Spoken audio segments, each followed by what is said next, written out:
오늘은 사무엘상 18장에서 20장까지에 나오는 다윗과 요나단의 우정에 대해서 설교 말씀드리겠습니다. 18장에서는 다윗과 요나단의 언약이 나와 있습니다.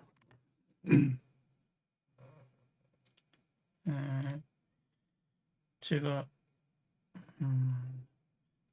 몇 절을 읽으면서 18장 3절에 보면 요나단은 다윗을 자기 생명같이 사랑하며 더불어 언약을 맺었으며 이런 말씀이 나옵니다. 그리고 11절에 가면은 사울 왕이 다윗을 죽이려고 그 창을 던지고 다윗이 그 앞에 2번 피하였더라. 이런 말씀이 있습니다. 그리고 사울 왕의 딸과 결혼한다는 얘기도 있습니다. 17절에 보면 사울이 다윗에게 이르되 내 맏딸 메랍을 내게 아내로 주리니 오직 너는 나를 위하여 용맹을 나타내어 여호와의 싸움을 싸우라 하니 이는 그런 말씀이 있고, 그런데 19절에 보면요, 사울의 딸 메랍을 다윗에게 줄 시기에 메홀라 사람 아드리엘에게 아내로 준바되었습니다. 이렇게 해서 맏딸은 성사가 이루어지지 않았습니다. 그 다음에 20절에 보면 사울의 딸 미갈이 다윗을 사랑함에 혹이 사울에게 고한지라 사울이 그 일을 좋게 여겨 이런 말이 나옵니다.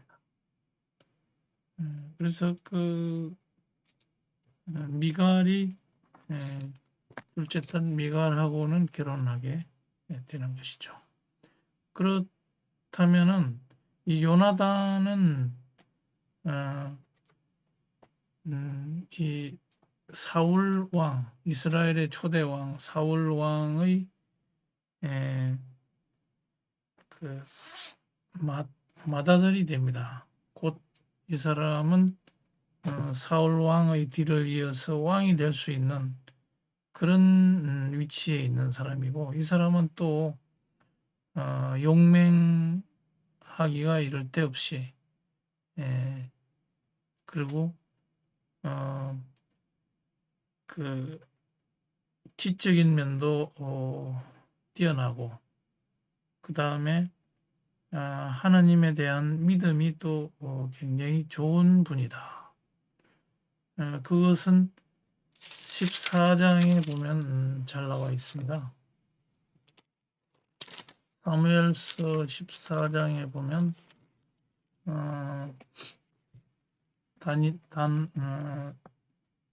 요나단의 이야기가 잘 나와 있습니다. 이 블레셋이라고 하는 이 팔레스타인족들, 이 사람들과 싸움을 번번이 해서 이스라엘이 싸움을 해나가는 과정에서 이 사람들이 워낙 강성하기 때문에 이스라엘이 주춤하고 있습니다. 어떤 때는 이기고 어떤 때는 지고. 그런데 14장에 보면 이 블레셋 사람들이 군대가 굉장히 수적으로도 우세하고 그 다음에 무기도 이스라엘에 비할 바가 아닙니다. 아주 좋습니다.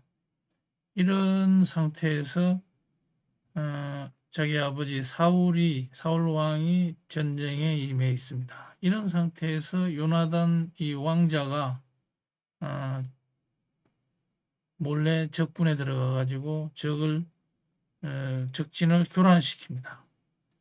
그렇게 하니까 이스라엘이 사기가 올라서 어, 이기게 됩니다. 이러한 면을 보고 또 이스라엘 백성들이 요나단에 대해서 어, 무한한 신뢰를 보내게 됩니다. 이 왕자야말로 아주 용기가 있고 이스라엘을 구원할 수 있는 그런 제목이다. 그렇게 되어 있고 가만히 있으면은 바로 왕자는 자기에게 떨어질 수 있는 이런 위치에 있는 사람이었습니다. 그런데 이 다윗과 요나단이라는 것은 친구라고 알려져 있지만 나이 차이는 10살 이상이 됩니다. 어떤 분은 15살 차이가 있을 것이다. 이렇게 이 사울 왕의 아들인 이 요나단이 나이가 훨씬 많습니다. 그러면서도 이 친구 관계를 유지한다. 또 친분이 아주 두텁다. 서로 사랑하는 사이다. 이런 얘기는 보통 친구 간에서는 이루어질 수가 없는 상황입니다. 더군다나 이 사람은 왕자고 다윗은 베들레헴 촌동네의 목동 출신입니다. 아무것도 배경도 없이 또 뭔가 이루어 놓은 것도 없습니다.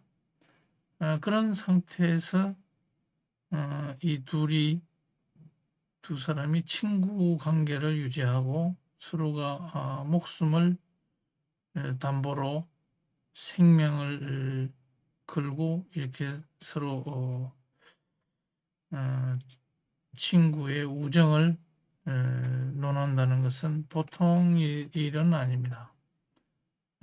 그래서 우리가 다윗과 요나단이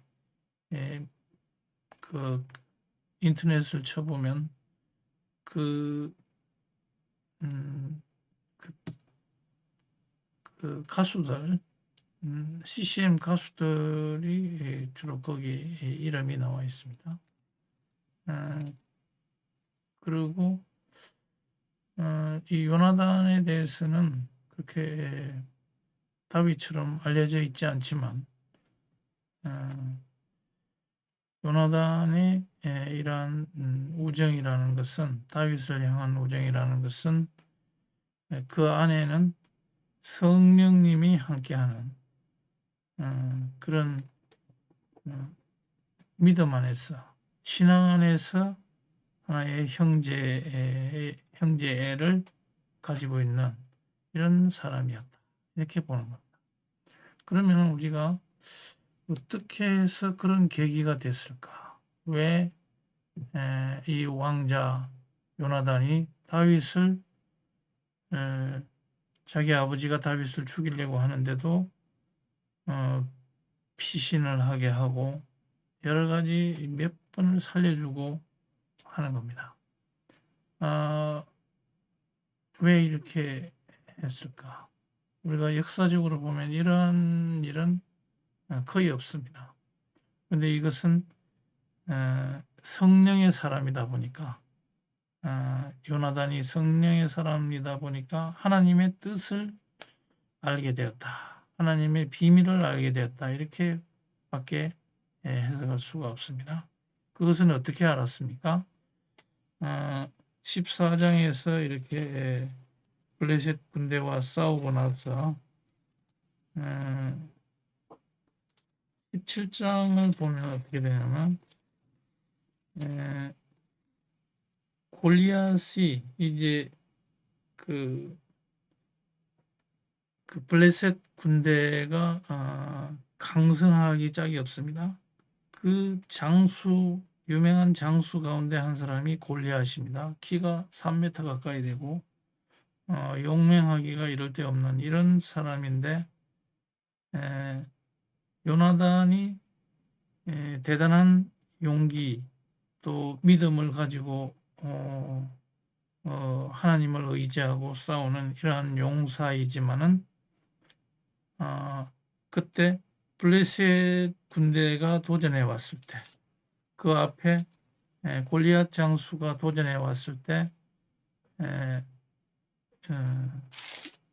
요나단은 싸울 용기를 잃고 있었습니다. 바로 그때에 자기보다도 10살이나 어린 이 애송이 다윗이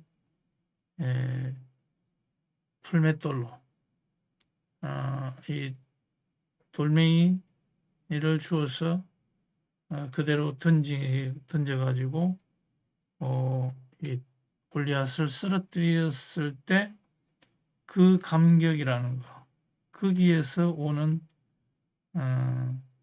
엄청난 다윗을 향한 그 믿음, 다윗이야말로 이스라엘을 구원할 수 있는 사람이다. 미래의 왕이 될 사람이다. 이것을 알게 됐습니다. 이것이 하나님께서 준비하신 사람이라는 것을 알게 됐기 때문에 이 사람은 자기가 왕자이지만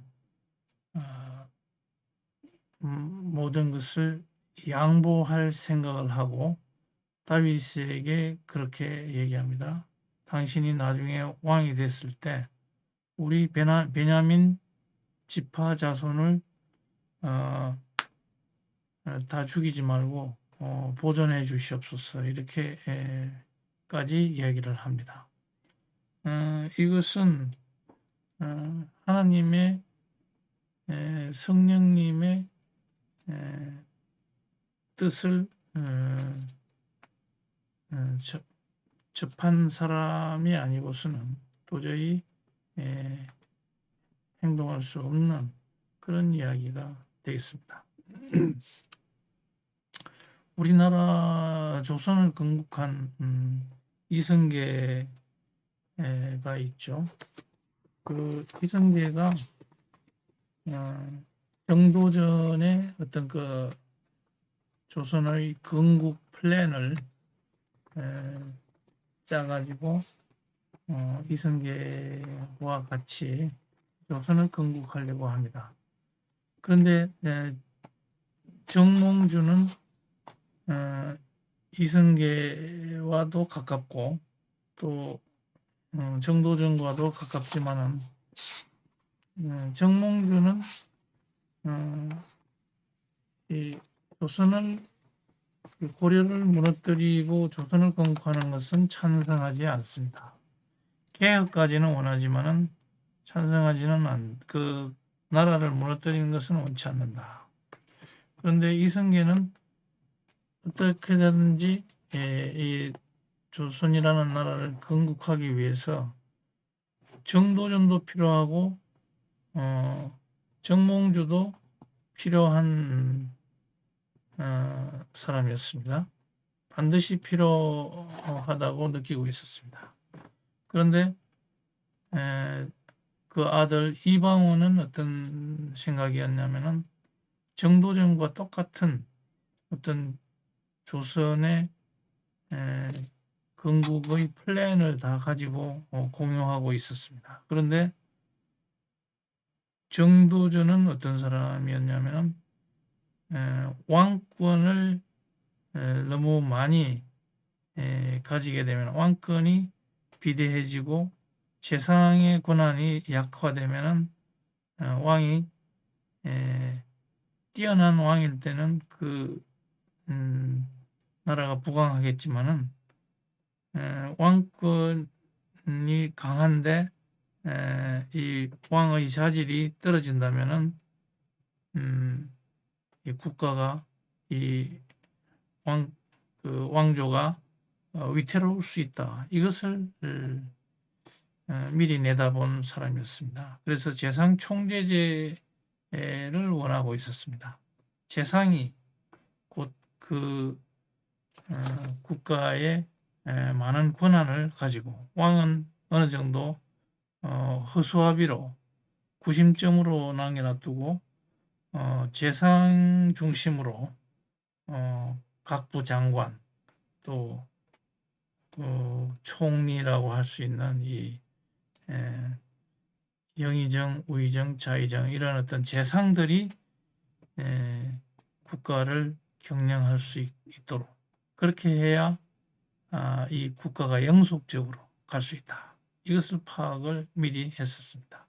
이것은 뭐냐면은 입헌 군주국을 만들고자 했던 겁니다. 의회까지는 생각을 안 했지만은 군주가 있고 재상을 중심으로 한 이 의회를 생각했던 사람이다. 그래서 국가의 영속성을 생각했던 사람인데 그런데 이방원은 그런 게 아니다. 지금 국가가 바로 설 수 있느냐 없느냐 하는 이러한 그 국가 건설이 백척간두에 서 있는데 굉장히 될까 말까 하는 이런 어려운 시기에 왕권이 확립이 안 돼 가지고는 죽도 밥도 안 된다. 반란이 일어나 가지고 다 넘어진다. 이런 것을 간파했습니다. 그리고 자기가 또 정도전 얘기대로 하면은 자기는 뒷방 노인이 되는 겁니다. 아니면은 기양 가서 죽게 될 입장입니다. 그렇기 때문에 그 정몽주도 죽이고 정도전도 죽이게 되는데 그것만 봐도 이성계의 자기 아버지 이성계의 그러한 어떤 원대한 이상을 무시하고 전면에 나서는데 이 요나단이라는 사람은 사울 왕의 후계자가 될 사람입니다. 그런데 가만히 가면은 바로 자기는 왕이 되는 것은 따놓은 당상인데 그것을 그 이름도 없고 한미한 집안에 별 볼 일 없는 그런 목동 출신의 이 다윗에게 그 왕의 자리를 준다. 이것은 상상할 수 없는 이야기입니다. 인간으로서는 상상할 수 없는 이야기다. 근데 이 요나단이라는 이 훌륭한 이 왕자이면서 이 장수의 머릿속에는 하나님의 성령이 함께한 이런 사람이었기 때문에 그것을 모든 유혹을 뿌리치고 다윗을 살려두면서 다윗이 왕이 될 수 있도록 그렇게 했기 때문에 나중에 결국은 유다 가문의 다윗이 모든 것을 차지하고 왕이 됐을 때 베냐민 가문은 완전히 철저하게 도륙을 당해야 되는데 다윗은 그 언약을 요나단과의 언약을 맺었기 때문에 그 요나단의 아들 머비보셋이라는 사람을 항상 살려두고 자기가 아침 저녁으로 식사를 같이 하고 이렇게 하면서 나중에 다윗 이후에도 이스라엘 남북으로 갈릴 때에도 유다 지파와 베냐민 지파는 같이 동맹을 계속하게 됩니다. 이런 아름다운 모습을 보게 되는데 그것은 신약 시대에도 예수님이 다윗 가문에서 났고 사도 바울이 이 베냐민 가문에서 났으면서 서로 연합하는 이런 모습과 닮아 있습니다. 그 17장에서는 그래서 골리앗을 쓰러뜨리고 나서 다윗에게는 이스라엘 백성들에게 다윗의 그런 진가가 드러나게 되고 다윗을 칭송하게 하는 그런 노래가 이스라엘 곳곳에 퍼지게 됐습니다. 그리고 이 18장부터는 본격적으로 요나단과 다윗의 관계가 20장까지 이어지게 됩니다. 요나단과 다윗의 언약이 18장에 나온다면 19장에서도 계속해서 다윗과 요나단의 우정이 곳곳에 숨어 있습니다. 사울은 계속해서 다윗을 죽이려고 혈안이 돼 있고, 그래서 그 20장에 가서는 그 다윗이 하도 쫓겨다니고 위협을 느끼니까 곳곳에 자객이 포진해 있습니다. 이런 상황에서 요나단에게 그렇게 얘기합니다. 매월 초에 이 어전 회의가 있습니다. 식사를 하면서 아침 식사를 하면서 조찬 기도회가 있는데 이때 참석을 내가 안 했을 때 사울 왕이 어떤 태도로 나오는지 나를 죽일 의사가 확실하게 있는지 그것을 알려주라. 그렇게 하면은 정말 네 아버지가 나를 죽일 의사가 있으면 난 도망가겠다. 이렇게 얘기를 합니다. 다윗은 전쟁에 능한 사람입니다. 싸움에 달인이 다 되어갑니다. 그런 다윗이 도망치도록 자기 아버지에게서 엄청난 부중을 들으면서까지도 친구 다윗을 구해주는 이 요나단의 그런 행적이 20장에 나오게 됩니다. 우리는 이것을 통해서 무엇을 알 수가 있겠습니까?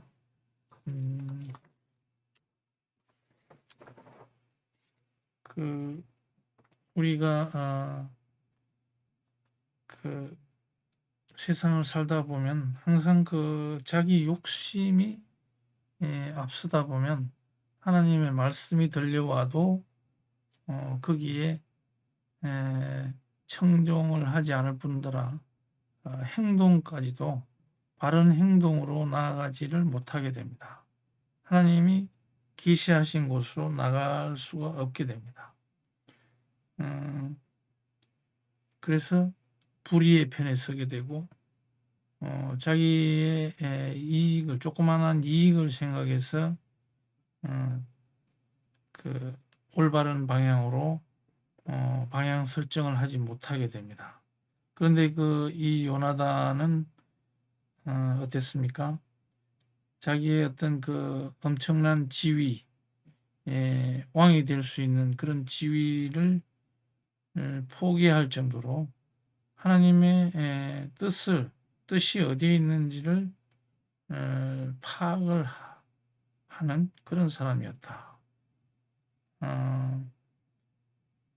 그 아버지 사울이 계속해서 다윗을 죽이려고 하는데도 아버지에게 대놓고 다윗을 칭찬하는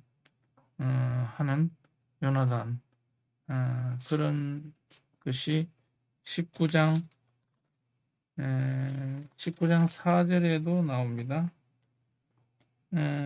요나단이 그 아버지 사울에게 다윗을 포장하여 가로되 원컨대 왕은 신하 다윗에게 범죄치 마옵소서. 그는 왕께 덕지하지 아니하였고 그가 왕께 행한 일은 심히 선했습니다. 이렇게 다윗을 변호하는 이런 요나단의 모습이 나옵니다. 그리고 이제 이 요나단, 결론적으로 이 요나단에서 우리가 요나단이 우리에게 주는 이런 뜻은 뭐겠습니까? 하나님의 메시지는 뭐겠습니까? 요나단은 하나님의 뜻이 다윗에게 있다는 것을 알았습니다. 그것을 이 골리앗과의 싸움에서 다윗이 이기는 것을 보고 이것이 그냥 다윗이 자기 힘으로 한 것이 아니라 성령님과 하나님을 의지하여 그렇게 이긴 것이기 때문에 그것을 바로 다윗이 하나님의 기름 부은 사람이라는 것을 알게 되는 겁니다. 그리고 그 이후에 다윗은 어떤 신앙 고백을 듣게 됩니다. 또 하나님이 다윗을 새 지도자로 세웠다는 것을 굳건히 믿었습니다. 그리고 요나단이 다윗을 왕으로 세우는 일에 결정적으로 헌신을 했습니다. 우리도 우리 세상 살아가면서 요나단처럼 하나님의 계획, 하나님의 뜻을 잘 알고 나의 이익과 그 하나님의 방향이 다를 때 우리의 모든 것을 내려놓을 수 있는 그런 성도들이 되어야 되겠습니다. 기도하시겠습니다.